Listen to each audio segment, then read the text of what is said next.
शुक्लाम्बरधरं विष्णुं शशिवर्णं चतुर्भुजं प्रसन्नवदनं ध्याये सर्वविघ्नोपशान्तये।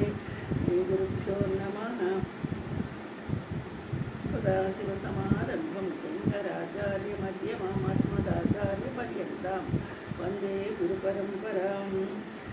नारायणं नमस्कृत्यं नरं चैव नरोत्तमं देवीं सरस्वतीं व्यासं ततो जयमुदीरयेत्। हरिः ओं श्रीकृष्णपरब्रह्मणे नमः। श्रीमद्भगवद्गीता अदः सप्तमोऽध्यायः ज्ञानविज्ञानयोगः। 7వ అధ్యాయంలో 22వ శ్లోకం. సతయా శ్రద్ధయా యుక్తః తస్యారాధనమీహతే లభతే చ తతః కామాన్ మయైవ విహితాన్. సహ తయా శ్రద్ధయా యుక్తః తస్య ఆరాధనం ఈహతే లభంతే చ తత్ కామాన్ మయా ఏవ విహితాన్ తాన్. ఇందులో ఈ శ్లోకంలో మనకి ఏం చెప్తున్నారు? సహా ఆ భక్తుడు తయా శ్రద్ధయా అట్టి శ్రద్ధతో యుక్త కూడినవాడై. ఎలాంటి భక్తుడు? క్రితం శ్లోకంలో మనం చెప్పుకున్నామే, సకామ భక్తుడు. ఏ దేవతా స్వరూపాన్ని పూజించినా శ్రద్ధతో గనక చేస్తే అది నన్ను చేసినట్లే అని క్రితం శ్లోకంలో చెప్పాడు భగవానుడు. అలా నిశ్చయించుకొని పూజించిన వాడు, అలాంటి భక్తుడు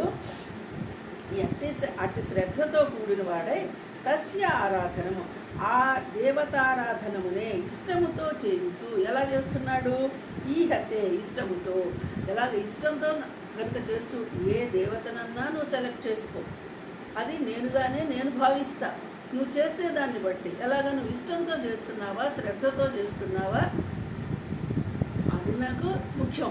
ఆ విధంగా చేసినవాడు తత ఆ దేవత నుండి మయా ఏవ నా అనుగ్రహం వలనే. చూడండి, నీ ఎక్కడ మళ్ళీ ఆ దేవత ద్వారానే నువ్వు ఏదో నువ్వు కోరినటువంటి ఫలితాన్ని పొందాను అని నువ్వు అనుకుంటున్నావు.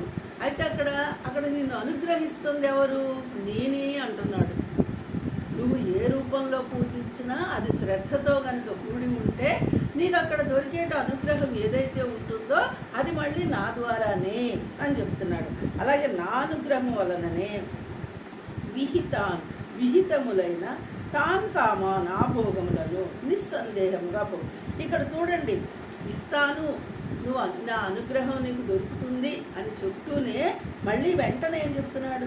విహితాన్ అంటే విహితములైన వాటిల్ని మాత్రమే.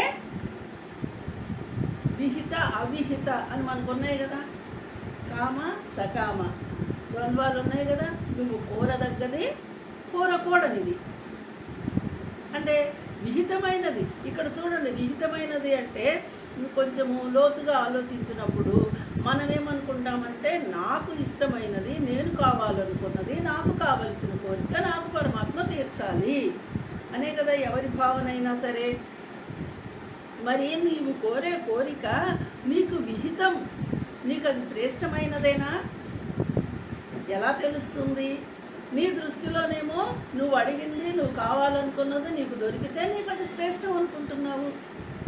పరమాత్మ ఏం చెప్తున్నాడు ఇక్కడ? నువ్వు అడిగినా నీకు విహితమైతేనే నేను ఇస్తాను, నా అనుగ్రహం నీకు ఉంటుంది అంటున్నాడు. ఇక్కడ ఖచ్చితంగా స్పష్టంగా చెప్తున్నాడు. నీకు విహితము కానిది, నీకు అహితమైనది నువ్వు అడిగినా కూడా పొందలేవు. ఎప్పుడు? నువ్వు శ్రద్ధాభక్తులతో ఉన్నప్పుడు మాత్రమే. అది ఆ పాయింట్ మర్చిపోకూడదు.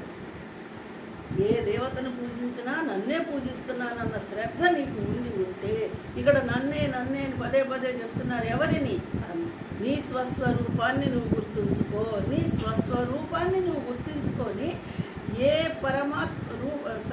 రూపంలోనైనా నువ్వు ధ్యానం చెయ్యి, పూజ చెయ్యి, ఏదైనా చెయ్యి. అప్పుడు నీకు ఆ అనుగ్రహం దొరుకుతుంది. అది కూడా ఆ అనుగ్రహం కూడా ఎలాంటి అనుగ్రహం దొరుకుతుంది? నీకు విహితమైన అనుగ్రహం మాత్రమే దొరుకుతుంది. నీకు విహితమైతేనే నేను ఇస్తాను. ఇప్పుడు పిల్లవాడు ఏడుస్తూ ఉన్నాడు, బెల్లం కావాలి అని ఏడుస్తున్నాడు. ఏదో స్వీట్ పెట్టమని ఏడుస్తున్నాడు. వాడికి ఆల్రెడీ ఏదో లంగ్స్లో ఇన్ఫెక్షన్ అనో నిమ్మనో అదేమంటారు దగ్గనో జ్వరమనో ఉంది అని నువ్వు బాధపడుతున్నావు. వాడు అది కావాలని ఏడుస్తున్నాడు, పేచీ పెడుతున్నాడు, వాడికి అది ఇష్టం ఉంది, పాప నోరు బాగా తిందామని ఆశగా ఉంది, కానీ నువ్వు ఇస్తావా?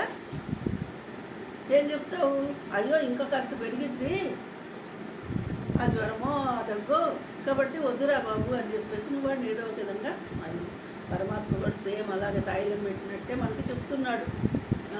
నీకు విహితమైన వాటిల్ని మాత్రం, ఎందుకంటే మళ్ళీ అహితమైన వాటిల్ని మనకు అనుగ్రహించాడు అనుకో, మనలో ఉన్నటువంటి అసురుడు బయటకు వస్తాడు. మళ్ళీ ఎలాగ జరిగిద్దో మనకు తెలీదు. కాబట్టి నీకు విహితం, అలాంటి విహితమైన వాటిల్ని మాత్రమే అనుగ్రహిస్తాడు. అంటే ఆ భోగం తాన్ కామాను, ఆ భోగములను నిస్సందేహముగా పొందును. నేను ఏదైతే ఇస్తున్నానో వాటిని నువ్వు నిస్సందేహంగా, నీకు ఇంకెక్కడ అనుమానం డౌట్ అక్కర్లా, నువ్వు ఆనందంగా అనుభవించు. అంటే ఇప్పుడు మనం ఏం తెలుసుకున్నాము? ఏది మనకి లభించిందో దానితో ఆనందంగా ఉండడాన్ని అలవాటు, అదే నీకు విహితము, అదే నాకు పనికొస్తుంది. నాకు పనికిరాంది ఒకటే నమ్మకం పెట్టుకోవాలమ్మా, నాకు పనికొచ్చేదాన్ని, నాకు ఉపయోగమైన దాన్ని మాత్రమే పరమాత్మ నాకు అనుగ్రహిస్తాడు.